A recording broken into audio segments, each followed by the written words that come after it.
All right. Good morning, everybody, and welcome back to another Avid webinar. We are going to be continuing on this series where we are talking with venue users and integrators, et cetera, that are putting in venue systems all around the world. And we're going to carry that on this morning. So as is the normal format in our webinar series with Avid, we're going to hold the interview and the discussion, and then afterwards we will take some live Q&A. But that does not mean you cannot do Q&A during the webinar. You're welcome to post any questions that you might have up in the chat area. You're going to use the Q&A button, I believe, to do that. And we'll be collecting them all there. We can also answer them live in the chat as you're moving on and absorbing the presentation here, okay? So this morning, we are going to talk with an integrator that does a lot of church installations, et cetera. I think he does performing arts centers as well, but we'll find out that today. I'm going to welcome in a gentleman named Scott Clark, and he works with a company. He's the owner of a company called Strata AVL. So we're going to get down and get busy talking to Scott today and talk about everything that he's doing in this world, including with Venue. Okay. Good morning, Scott. Welcome. Good to have you here. Hello, everybody. Yeah. Thanks, man. Thanks for joining us. Well, you know, maybe where we should start here, let's hear a little bit about Strata. I mean, this is a relatively new company. I think you mentioned you guys have been in business about 4 years. Is that right? This 2021 is the start of our 4th year in business. Nice. And it's you and 2 other partners. Is that right? Yeah, there's a total of 4 now. 3 of us originally started it, and now we have a 4th partner on board. Yeah. Where are you guys located? Where are you based out of? Home office is in Atlanta. Atlanta area. Nice. Yeah. Nice. So, I mean, let's just kind of tunnel down here a little bit. What is your primary role at Strata? I mean, aside from owner, we know you're an owner, but I know you're very, very involved in the design work, et cetera. Is your focus primarily audio, or do you cover all the bases there? My focus is primarily audio. This team of people is a group of mostly design engineers that came together through various contacts in the industry and all worked together as a group before from another company. And we firmly believe that in the best interest of our customers, that every discipline, whether it's audio, video, lighting, networking, acoustics, deserves to have somebody designing that discipline that has really spent, most of their life on the one thing. It's kind of hard to be, master of multiple disciplines, as we all know. And so, I mean, I feel like I could just spend a lifetime on just developing a speaker cone, let alone a speaker cone with consoles and microphones and everything else. So, yeah. Yeah, that's great. So I mean, that's admirable. I mean, we see so many companies that are not working that way. So I applaud you for taking on that. That's a good sign of integrity there. So talk about your customer base. I know you do a lot of HOW. Do you work outside of houses of worship as well? Do you do other kinds of facilities? House of worship is definitely the majority of our of what we do. We have the capabilities to reach beyond that. I have some stadium experience in performing arts centers, and really, we come from a background where a lot of us used to do even the corporate educational space, audio and video conferencing kind of stuff. But we really feel like there's enough companies out there that really serve the needs of that market really, really well already. Yeah. And we believe that we're kind of custom tailored in what we do to be able to provide custom solutions to our customers. We believe that, especially in the house of worship market, the needs can vary so greatly that being aware of the kinds of products that the industry is able to provide in the current day, matched with the physics of what's going on behind the scenes, matched with the human experience and the human perception, is kind of what creates the triangle of our philosophy of design for our projects. Right. I'm just amazed by it. It seems like I get a little more amazed by it every year of what has transpired in the church market. And I even get squirrely calling it a church market at times. I mean, it's the live event market, but I'm constantly amazed at the intricacy and the depth of some of these installations in these churches I go into. I mean, it rivals anything we do in performing arts and broadcast now, and sometimes surpasses it. Honestly, it's just amazing to see it. And I think now, I'll see if you concur with this.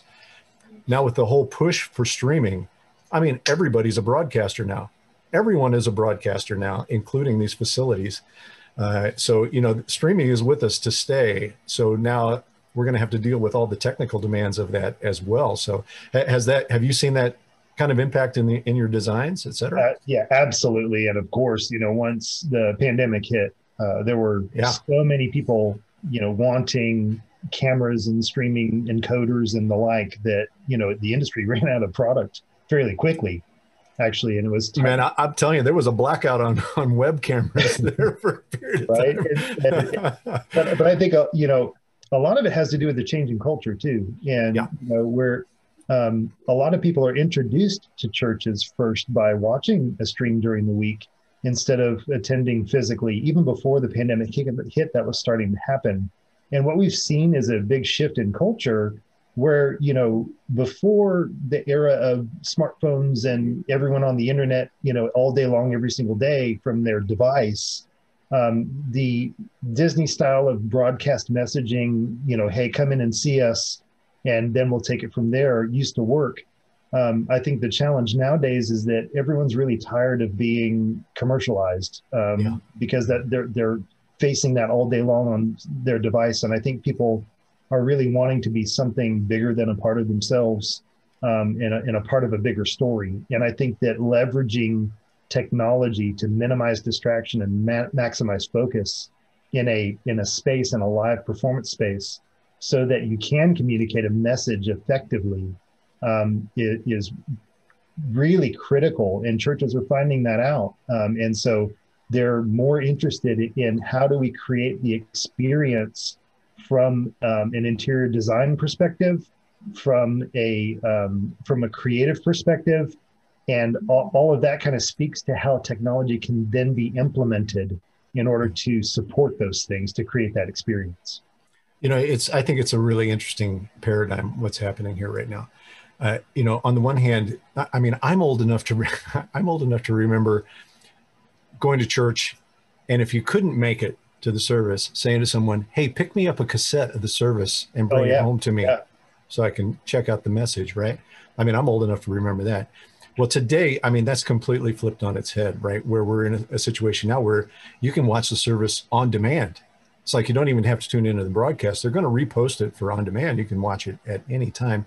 So, you know, the pressure then becomes, how do I make that broadcast element as engaging as being there? And I think to some degree, at least I want to believe this, it's actually going to put value back on attending the service.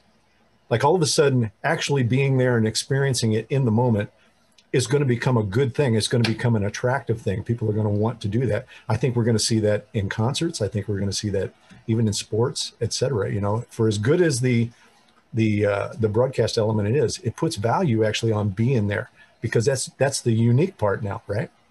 Yeah, absolutely. And one of the challenges for churches as it relates to the broadcast and streaming part is most churches don't have television level director and producers on staff and engineers that make it happen. And so they rely heavily on contacts they have, in certain cases, integrators, hopefully in our case, where they're relying on experts to kind of help them.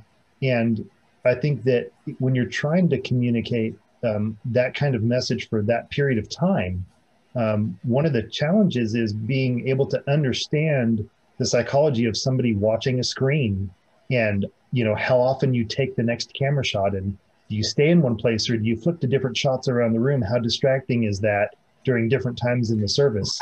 Right. So true. So critical to being able to hold somebody's focus nowadays, because everyone is ADD. Everyone's looking. I mean, look at us right now. We probably have people watching our screen, and they might have an internet screen up, and we have multiple screens on our desks and the camera, and we're looking around, you know, and it's hard to be able to grab somebody for that amount of time. Yeah. No, I think you're right on the money there. And I think it speaks very highly to the need for proper, you know, contextual directorial skills. in that market.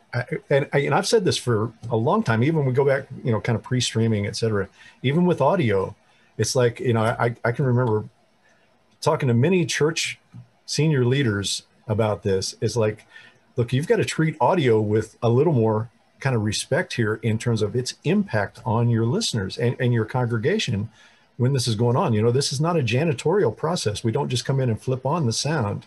There's a way to do this and have it be very engaging for the people that are sitting there listening. And if it's not done well, the engagement's not going to be there, Yeah, So I love that. Multiply that times 10 for the broadcast, right? No, I love that segue because in my studies of human psychology and physiology of sound, trying to really dig down into that human experience portion of design, perspective, and perception, one of the things I ran across that was really interesting was a study that was done where not only do we all mostly know that audio engages most all of our brain, but the reason why it engages most of our brain. And, our hearing is the only sense that we have where our first response to it is an involuntary emotional response. And I talk about this, the people that have heard me speak at various conventions and so on and so forth, might have heard this before, but that emotional experience that we have and that emotional reaction that we have drives our thought process and our logic and our physiology and everything else.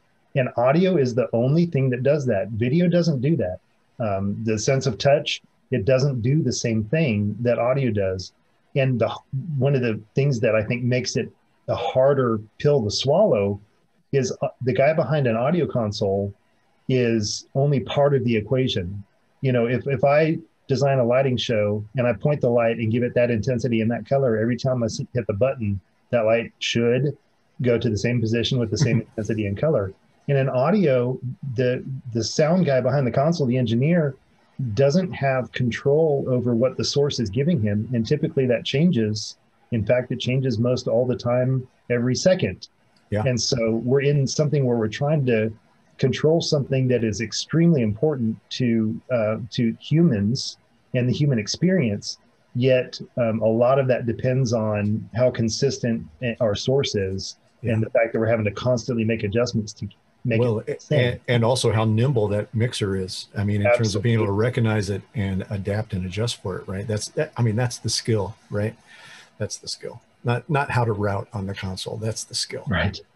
Yeah. Absolutely. So, kind of speaking to that a little bit, do you guys at Strata, I don't think I asked you this when we were talking previously to this session, but do you guys offer any kind of training that's kind of geared toward this for your clients? Yeah, absolutely. We do.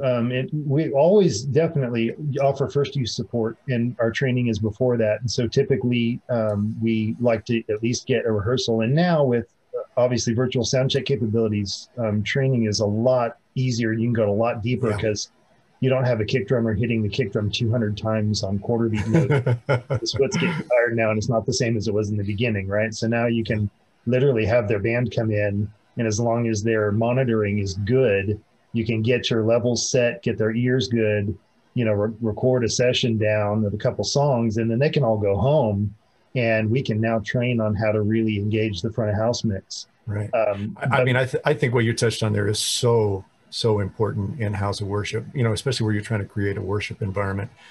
And it's where virtual sound check really makes its bones, is because, not just mixing the music, obviously that's a huge piece of it, is mixing the music and making it fit the moment, but also being able to sit there with your lighting staff, with your video staff, and work on transitional elements and make things have some flow to it, so that you don't have all those awkward silences and all that awkwardness in the service when it's going on that we've all had in the past, when it was just like, okay, we're going to show up at 6 on Sunday and do a cue to cue, and here we go. Right.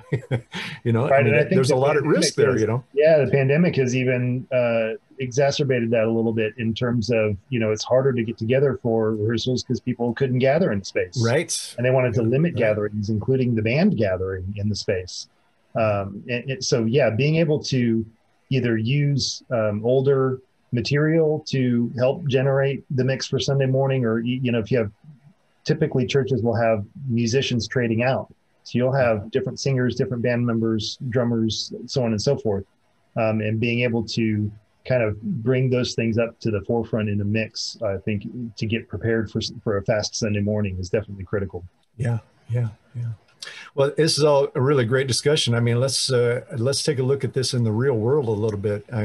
After our talk yesterday, we kind of decided to take a look at one of your clients, which is in the build phase, right? This is not even finished yet, but we're going to take a look at Compass Church, and that's here in Phoenix, right? Is that right? Yeah.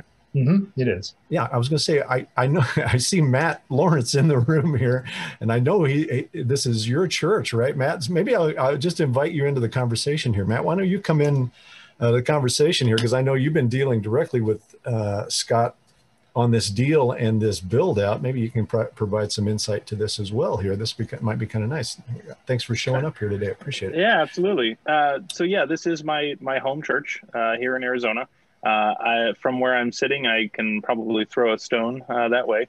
And yes, for the last 2 years, it being in the congregation, it was okay. We're going to go through an uncharted journey, and this was before the pandemic, right? And the uncharted journey of okay, we're going to build a bigger building. We're going to go through some changes, and then little did we know, obviously, with the pandemic, how uncharted that would really be, right? Right. Crazy title. But yeah, it's on the same grounds. So it's literally right next door.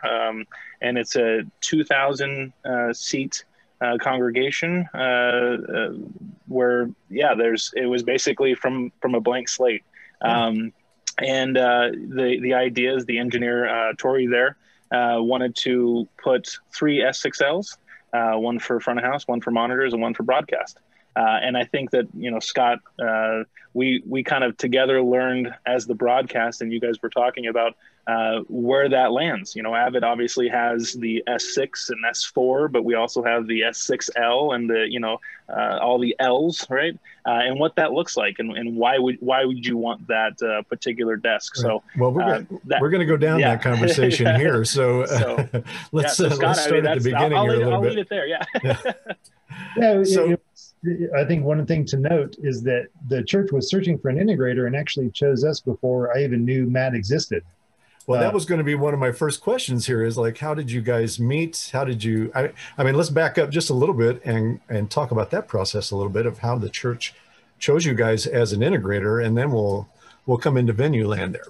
Yeah, they interviewed a couple of integrators, and actually some of the people in decision-making positions at the church had experience with other integrators, lots of experience actually with other integrators. And we went in and did an interview, and here's who we are, and here's what we do and why we do it. And I think a lot of the Strata process, which would take too much time to go into here, and people are welcome to search that out. It's on our website. But I think a lot of that process is the reason why the church chose us. We pay very particular attention on the discovery side of what we're doing and why we're doing it. And so making logical choices, not going in saying, we know what you need, here's an equipment list, here's a price, or here's a good, better, best. We are completely allergic to those kinds of situations. We believe in discovering what our customers think that they want to be able to do, ask them intelligent questions to pull more information out of them about what the church looks like now, and also what they see it looks like 5-10 years down into the future, as you see on the tagline there. And then we believe in presenting multiple options with benefit and compromise as the advisor in the process, so that once selections are made for equipment, that our customers understand why that selection was made, what that piece of equipment will do, what it will not do, and how much they're paying for it. And we think that that is really critical to our customers understanding exactly what's going to happen and why, and what the return on the investment is, which is a big deal for most churches. Right, right. Well, let's dig in here a little bit. I mean, that is fantastic. So we've got a few slides here to go through.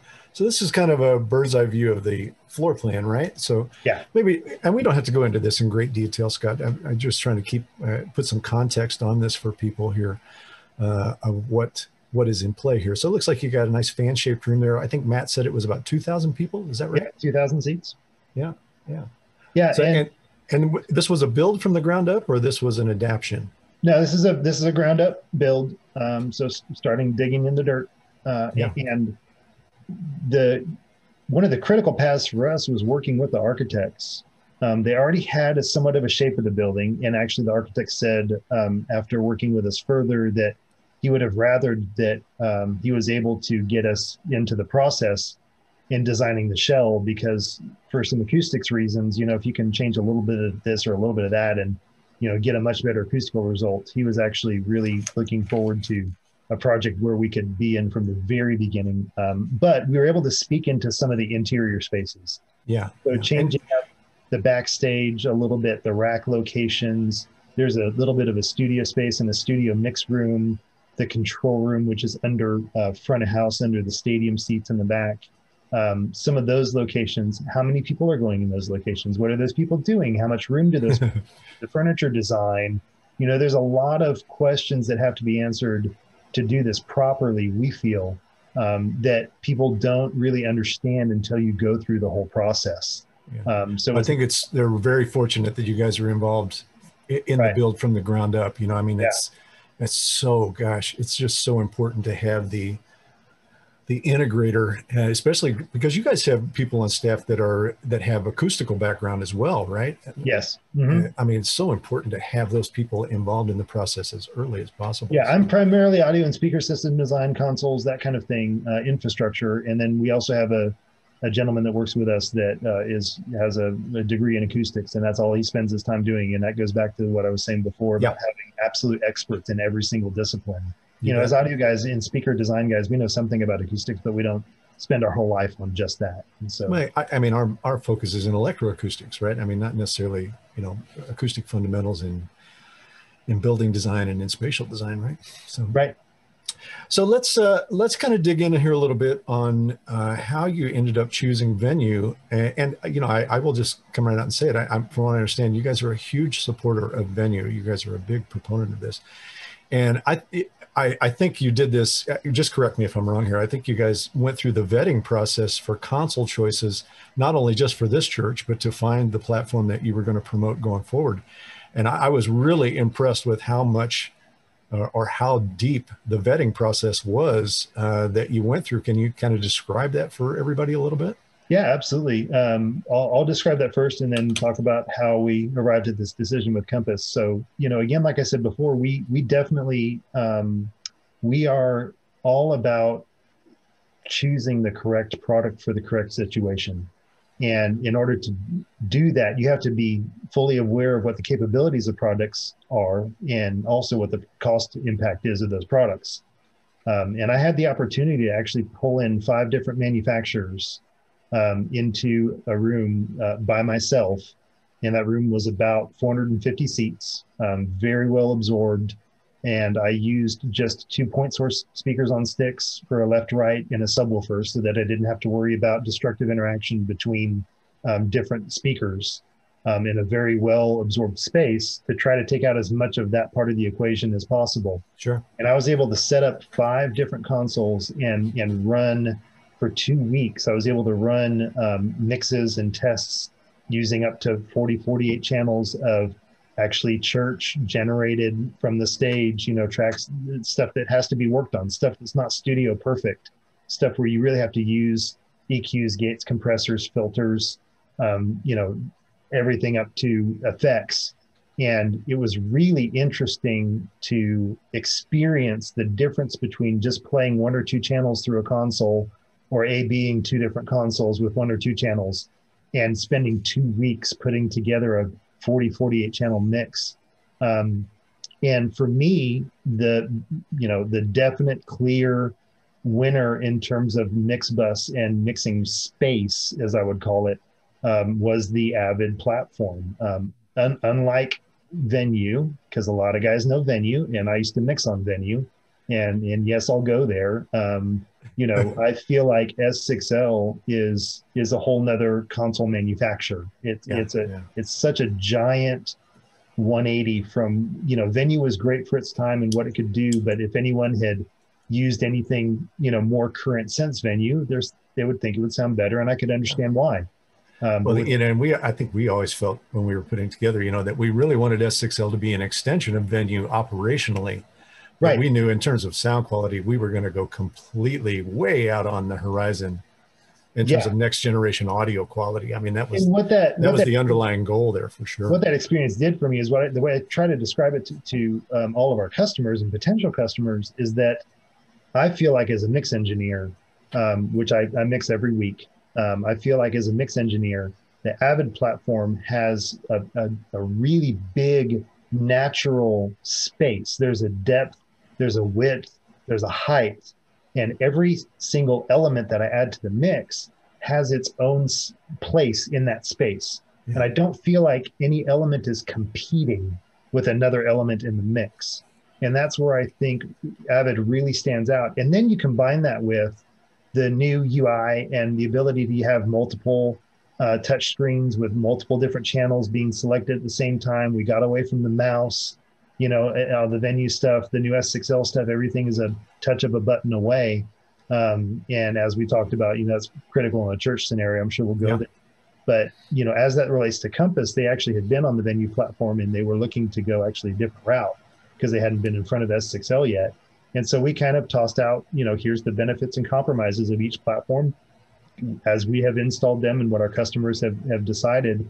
And when we looked at what Compass wanted to be able to do, to be able to create music, create worship songs, and talking about, the front of house position, the studio position, the monitor engineer, sharing inputs, gain sharing, the ability to gain share without having to turn it on and off to adjust an analog gain.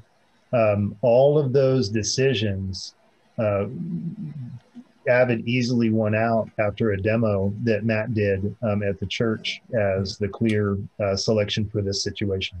So I want to touch on something you said there, which I don't know if I realized. So in Venue or in Compass's previous campus or their existing campus, were they on Venue there? Were they on Profile or something? Profile. Wow, I didn't know that. So that begs another question. It's actually an SC48. Oh, was it an SC48? Sorry. Thanks, Matt. Appreciate that. No problem.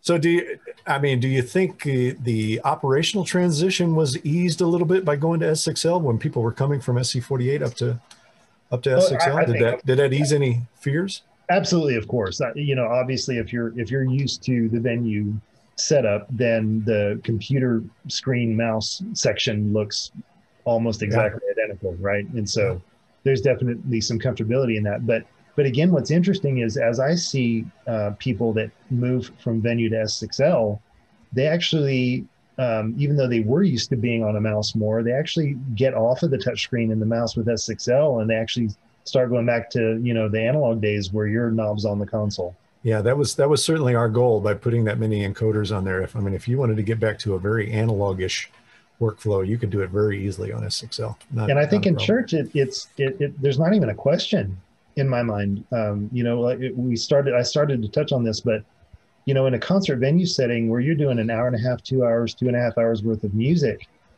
if you spend the first 5-10 minutes, you've done sound check and you're getting used to the room, and now it's filled up with people. So there's been some changes acoustically, and you're dialing in the mix. It's close, but you're still dialing it in. 10 minutes later, you're still okay, because for the next hour and a half, it's going to sound phenomenal, and people are going to kind of forget about what it sounded like for the first 10 minutes. In a church world, you have 10, 15 minutes total of music on a Sunday morning, and it's different musicians and it's different songs. And, you don't really have a 12, 15 week rehearsal section before you take it out on the road or out on tour, like, the big tours do.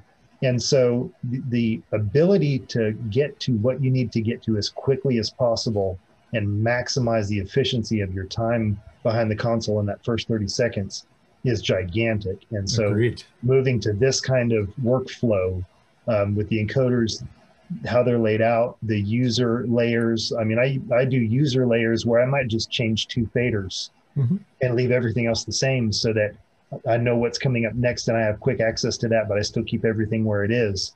The ability to do those things, the VCA spills, all that kind of stuff is absolutely critical to a church workflow. Well, I mean, talking about getting people, kind of on the console, getting them used to it, et cetera. I know you mentioned in the little meeting we had here right before we started today that you had done some remote demoing with Chant Peck, one of our specialists. Is that right? Yeah, absolutely. We recently did a demo in Arkansas, and it was kind of a beta test for being able to do a remote demo being via a Zoom session. And one of the really cool things, we had about 8 people there, and I actually had set up the console and I had been able to record their worship band the night before. So I just got their ears mix going, turned off the front of house speakers, recorded a couple of songs, and then the second day, Chant was able to remote in, and he was able to remote into their console actually that we had on site.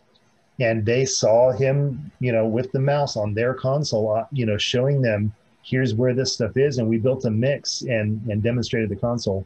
And that was not only critical for demos, but I see that really being able to be used as a tool for Avid and maybe even integrators down the road, where if you're having a problem or you don't quite know how you routed something, especially with the new bus-to-bus routing, all that kind of stuff, if you get stuck as a church because you haven't been using it for a year, the ability to remote in and show you, oh, here's where you did that, and here's how to get out of it, and here's what you need to know, I think it's really crucial. I think I agree with you 100% there. I think especially so for integrators, but also for us at Avid as well. I mean, it's a huge advantage just from a communications point of view to, instead of trying to describe something over the phone or holding up a FaceTime to the phone or things like that, just say, let me log into your desk and I'll show you what you need to do here.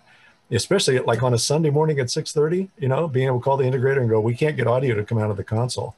Let me log in. Oh, you haven't got this VCA up, that kind of thing, man. It's a huge, huge benefit. I don't know if any of the guys that are watching this saw us do this. We just did this recently at AES Nashville for the spring training thing, where both Chant and I were remoted into the desk that was on site at the trade show. So I think you're going to see this kind of thing really take off here, where we can do this sort of thing. I know we're going to really try to do it a lot here at Avid going forward. It's just a huge advantage to be able to do it. I think you're going to see all kinds of remote workflows kind of come to the fore now. And I think streaming has kind of driven that to some degree, but there's so many other uses for it. We probably don't even know them all right now. Right. Absolutely. So let's jump into some of the particulars of your setup here. And, maybe you and Matt can talk through this or something, talk about the control surface choices, the engine choices, the IO choices, maybe IO location, things like that, that you decided to do for Compass here. Yeah, one of the things that we always take a look at in all of our designs is we model everything in 3-dimensional space. And one of the really critical things for that, not only could you argue that for speaker system design for proper coverage, but in this case, as you can see, sightlines are a big deal in keeping the speaker arrays out of the screens. One of the things that was interesting about this case was, for a 2,000 seat space, the ceiling height was actually really, really low originally. And we were going to have to shorten the arrays and add delay speakers because of the depth of the space. Otherwise, the arrays would have been into the tops of the LED walls. And we actually recommended that the whole roof line of the building be raised to accommodate the technology for a better experience. And actually, we raised the ceiling height 4 feet in the space. And so the ability to model and look at sightlines and workflow, can the front of house engineer see over the people that are standing? Is the front of house booth tall enough? Is there enough room for the people and the workflow that's going to go on? Is a big deal to us. So yeah, this kind of a big deal to us as mixers too, I got to tell you. Right. Well, you always compete for space because, especially in the broadcast world, you want your center cameras on center. Yeah. You don't want the parallax effect when you have a camera in the center of the room showing a wide shot. However, as audio guys, we want to be in the center of the room, to have that, center channel be in the center of our image as we're mixing. And so being able to design spaces where both are possible. Yes, in this case, the front of house guy the camera could be blocking one head, here or there, but you moved inside a little bit and you can see what's going on. I'd rather be in the center of the room for what I'm hearing in this case. So what kind of dictated, your control surface sizes, the amount of IO, the type of IO, things like that? What criteria did you use to choose? Because I noticed you have all the same engine sizes on your systems here, right? Yeah, and I think a lot of that is for the church wanted future expansion, and so that was an easier way to do that. In terms of surface sizes, I'm an older mix guy, and I like more faders. I like having more things at my fingertip without a bunch of layers. And I think that if inputs wise, if your source list is above 48 sources or even 64 sources, having at least a 32D at front of house to make the adjustments you need to make in the room is pretty critical. A 24D in this case for the broadcast mix, and a 24D for the monitor engineers. Monitor mixes usually don't change nearly as much once everything is set as a front of house mix would. And then with broadcast, it's a matter of saving space, being able to fit into the room. And you might not have quite as many faders at your fingertips. But in this case, it's okay. So some of it's budget driven, some of it is space driven. And there's a lot of factors that we look at when deciding those. In terms of IO, one of the things that Venue has brought to the table lately, or S6L has brought to the table lately, is the ability to do star configurations with stage boxes. And that I was just going to go there. So thank you for picking up the ball and running there. I was going to say, how important was that to your decision here? Yeah, you asked about IO, and that's really important because cable and copper is expensive, and multi-pin connectors are expensive, and snakes and floor pockets are expensive. And being able, first of all, to eliminate the expense of a lot of infrastructure in terms of stage inputs that all go back to a patch bay that you then patch into a stage rack, there's a lot of cost savings in installation, even because you're not soldering all those XLRs as well. You don't have the rack space. You're not paying for the racks. You're not paying for the patch panels to be made. So being able to jump onto a network type infrastructure via star configuration and just have, your smaller stage boxes, being able to set them by the drums or by the keys platforms, and being able to plug it into a CAT infrastructure, CAT 6 or CAT 6A or whatever the designer, is choosing for that, for the distance and the size of the space, is critical to workflow in a church, and also to be able to change things up. One of the things that we really believe in the church market is that your design, in terms of the backbone of the design, should be as dynamic as possible. So what if we decide to move our drums to the side or to the center? Okay, well, if you have a drums platform with a stage box on it, you roll it to wherever you want it, you plug it into the CAT infrastructure, that's the network infrastructure that's closest to where it is, you make a patch to the switch back in your rack room, and you're good to go in the new location. Same thing with pipe grids and all that kind of stuff above the stage, where, if you want to rearrange your LED walls, rearrange your stage look, you have the backbone that's able to support all of that without having to look at rigging and hire a rigging engineer every time. No, we can hang anywhere we need to. We have an infrastructure that supports that. It kind of reminds me of the old television broadcast black box days, where you had a grid, in kind of a studio setting, and you built what you want in that in order to create the situation that you need to create for that time. And that's kind of the direction churches are going these days.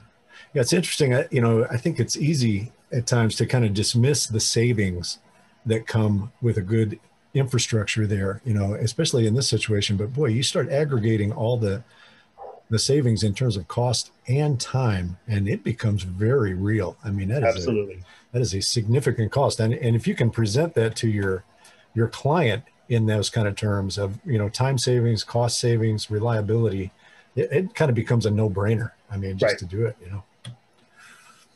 Well, let's, I got the slide up here for that looks like your broadcast room, right? Yeah. That's correct. And, this is a unique situation. how you guys have handled it, but the challenge is not unique. And I think it warrants some time to dig down on this, because I think you guys went through what a lot of people are going through right now, especially in the church world, who are trying to build broadcast environments. It's like, well, do I use my live sound console back there to mix for the broadcast and the stream, or do I use something in a DAW? Matter of fact, if any of you heard the podcast I just did recently with MXU, this was a central point of the discussion. Should we ever be mixing on a DAW live? And we addressed that question, and we could have talked about it for hours, I think, but in about 90 minutes. But I think you guys have settled on you're going to use both. Is that correct here? Yeah, eventually. And so, again, one of our design criteria is what our website says, build for the future. And so what this is depicting here is eventually the church expects to get an S4. That's not going to be in the beginning, but that was the whole decision budget-wise. Do we go with an S4 and mix in Pro Tools or Broadcast, or do we go with another S6L console engine, right? Surface and engine. Yeah. And deciding that is really based on critical path, I think. In terms of input output, the benefits of using another S6L platform enable you to use the IO that's already in a networked system. But even more critically than that, I think one of the big points that Champ Peck brought up in the discussion was that at the end of the day, a DAW on a computer is running on that computer that hasn't been optimized to never crash, never quit, never stop running audio. And yes, computers have gotten better and more reliable, and you might not ever experience a crash. However, if you can't afford to ever experience a crash, the computer that's running S6L has been designed and optimized and locked down to never quit, keep running audio, and make sure that you're good to go every single time you broadcast. And I think I was just going to say, I think the language we spoke about with that is that it's purpose built, right? Absolutely. I mean, you have a product there that is purpose built, not only to run in a live environment, but also to operate in a live environment, right? That's really the kind of the tipping point of the two differences there. And when I've kind of consulted on this kind of thing with other customers and stuff, really the question comes down to workflow, right? It's like, okay, are you only going to live stream, or are you going to live stream, capture, and then sweeten for repost, right? And depending on which kind of path you go, and I think in your situation, building for the future here, you're saying to them, look, we're going to be able to do both at some point in the future here. You're going to have the best of both worlds there. But whichever one of those paths you take can kind of swing the pendulum in one side or the other of which platform you choose there, right? Yeah, and I think that's part of, again, what makes the decision difficult is choosing just one over the other. The compromises are actually pretty significant. Do I choose to not have my fader control, right, recorded as automation and just be able to sweeten it later, which that's a big time savings thing? Or do I choose to go with like an S4 and not have the user interface and the dependability day to day of a live no snapshot automation? That's what makes mixing on something like S4 for live broadcast so tough. And I think for Compass, when it comes down to it, they really don't want to deal with the compromises of either. They wanted the best of both, and it's like, okay, if that's really the decision because you're really kind of unwilling to live with the compromise, then let's set you up so that you can eventually have both at the same time. Well, if it's not apparent to the end users here, one of the really beautiful things that you're going to have here when you do this kind of setup is that live broadcast mixer can be mixing to broadcast.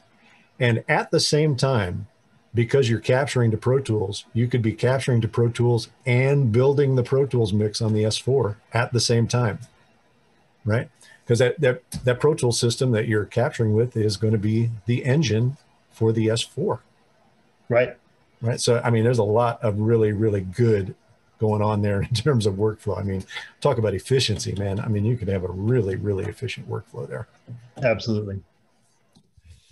Matt, you want to chime in here? Like maybe talk a little bit about your interactions with Scott in terms of, choices and helping him, try to get the right products for the right job here?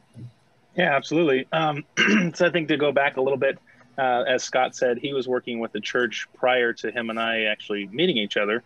And Scott came out to do something with the church, talk about some cameras, I think it was, Scott, if I remember right. And we ended up going to lunch. It was the first time we actually met each other, and a lot of similar views of helping customers, facilitating, like Scott said, the future of the church, not just the immediate sale. A lot of our similarities matched up. So when we actually started talking about the gear, it was, I remember us sitting in that Mexican restaurant, calling Chant and saying, about the S4 or the S6 and which one and how we'd go about that. But I think that the thing that I take away, not just from this situation, but in general, when it comes to talking to customers about S6L and the platform, probably the one thing that comes up that I guess push a little bit more, not necessarily just, this is the customer and whatever their needs are. The one thing that I do push probably a little bit more, which was also with this church, which happens to be my home church, as we talked about, the last thing you want to do is spend more money, I guess, as a church, right? But you want the right thing and you want future proof. And the one thing that I always push is the engine size. You mentioned, Robert, all of them are 192s.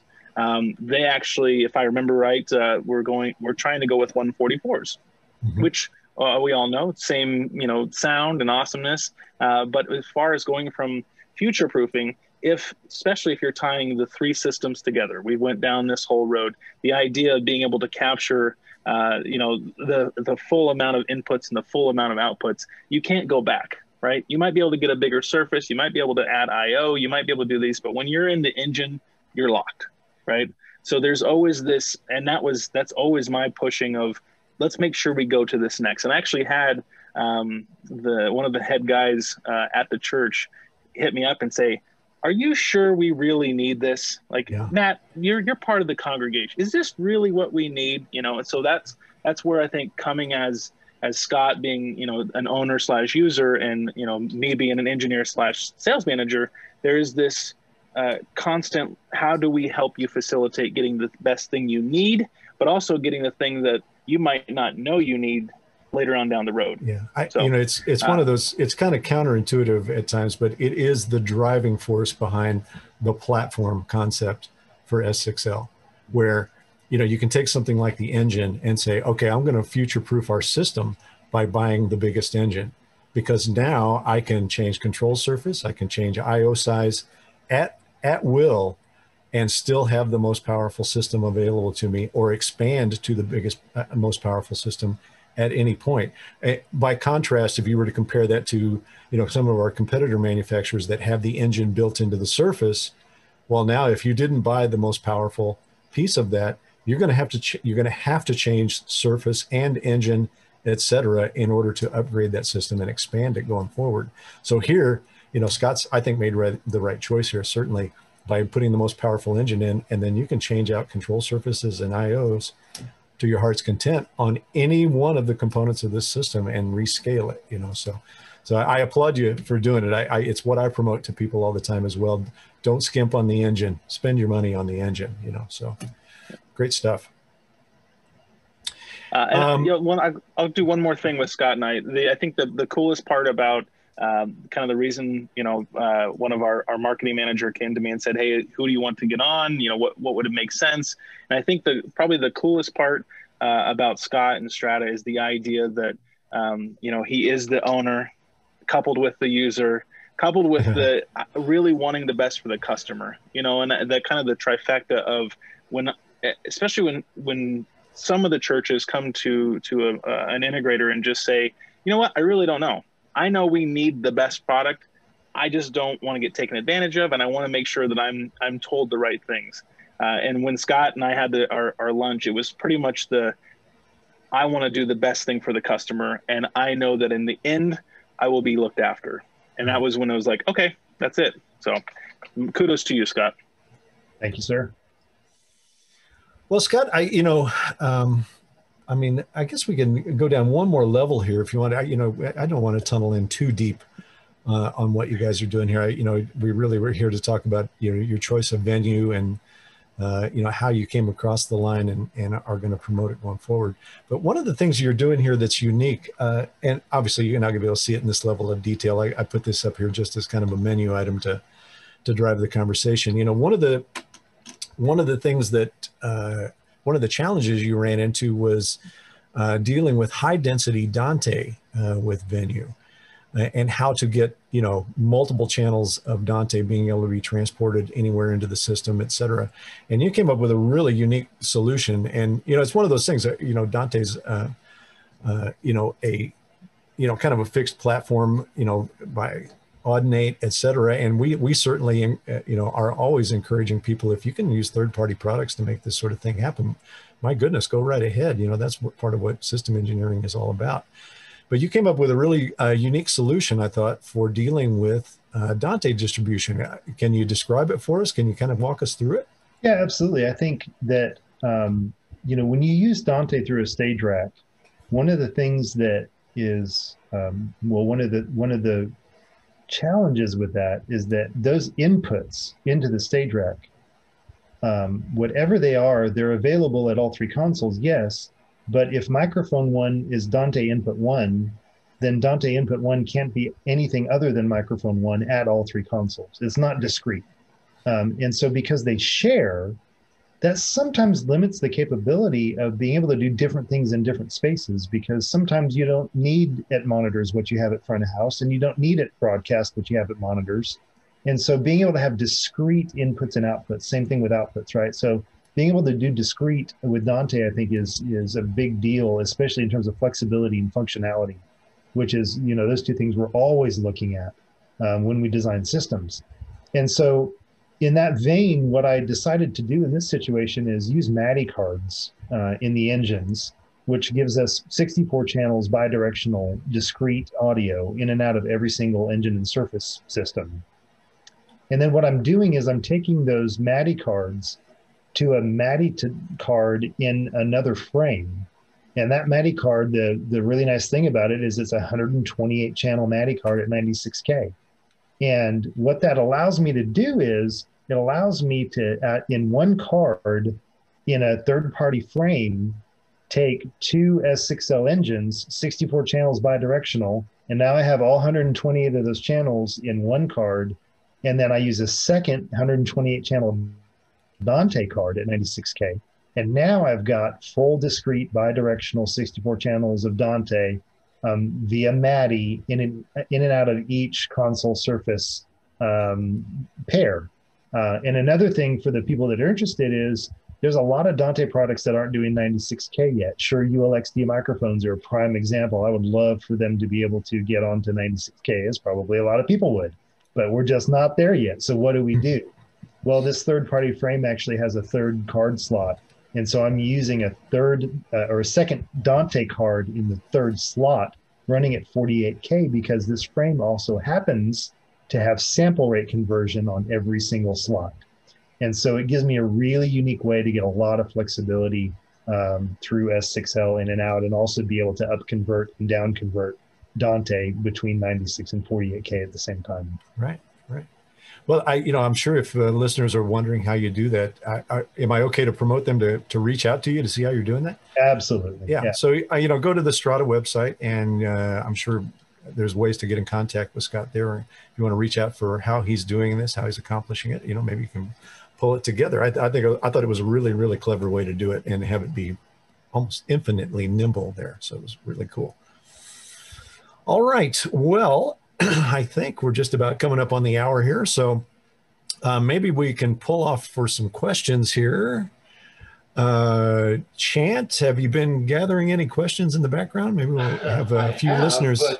I have, but you guys pretty much nailed them throughout this presentation. So, well, we did a good job finally. You did. You covered everything quite well. One that I'm sure a number of people out there would have specifically for you, Scott, would be if you're a church and you're looking to get into, this process, what would you recommend for them in terms of just kind of first steps, what to really look out for, just to make them feel comfortable as they try to expand their AVL system at their church? Yeah, I think that, and in fact, Robert and I were talking about this yesterday, in the fact that a lot of churches, unfortunately, in years past have been taken advantage of. And that's created a segment of our industry in the AVL world in churches that it's become very difficult to trust who they're working with. Yep. And I think doing kind of your homework in seeking out an integrator with references that you absolutely know that you can trust, and also looking for one that really walks you through the decision-making process. I think the mistake that a lot of people make is, oh, I don't know anything about that, so I just need someone to come in and tell me what I need and give me a price. And I think that, that might be the easy way out in the beginning for some people. And I get why. We're all busy and we sometimes feel like that's what we have to do. But the long-term effect of that is after the systems go in, it's, oh, wait, but I thought it was going to do this and it was supposed to do that. And wait, we were supposed to have something there. And I can't quite see the letters on that screen. Well, yeah, you didn't have the budget for that. And so we had to go with a smaller screen, and you just said, give us what we need. And so, those situations are the pitfalls. And so really finding someone that truly is asking a lot of questions, really able to visit you from an engineering perspective, not just some sales guy who can't kind of explain the options that are in front of you and kind of the direction that they want to help you go through, is critical to finding the right integrator. And that's really the key to being successful in any project. Well, I think for our success, really all we need to do is make sure that we have a venue salesman who attends every church. That's that way you can hook up with the integrator. That's booked for the next few years, buddy. Sorry. Yeah, sorry. I didn't mean to be cheeky there. Well, Scott, thank you so much for coming in and chatting with us today. I mean, I love the work you're doing here. I mean, it looks really, really great. The beauty for me is I'm going to be able to go down and see this in action at some point here. So thank you again for coming in. Matt, thanks for joining us this morning. That was an unexpected surprise. Nice having you here as always. And we'll wrap this one up here. If you guys, as I mentioned earlier, if you want to reach out to Scott and you have questions, I'm sure he's a great guy. I'm sure he's going to be willing to answer it for you. Go to that website that I posted earlier in the presentation. If you guys are looking for remote demos from either Chant or I, they're available to be signed up for, where we can kind of log into your console, walk you through some challenges that you might be having, or demo new features, etc. And that is I'm going to read it off here, VENUE, S6L demo, all one word, at avid.com. You can sign up. It's kind of a first come, first serve there, but you're welcome to do that. And we can help you out across the old interwebs. Okay. Yeah. And I had a question pop up about Maddie, asking if this setup is using Maddie and Dante at the same time. And the answer is yes, it is. Yes. Absolutely. Yeah. All right. On that note, we'll turn you guys loose. Thanks again, everybody, for coming in. We'll see you hopefully on the next Avid webinar, where we tunnel down and solve all the world's problems. All right. We'll see you guys. Thank you very much for attending. We'll see you next time. Bye-bye.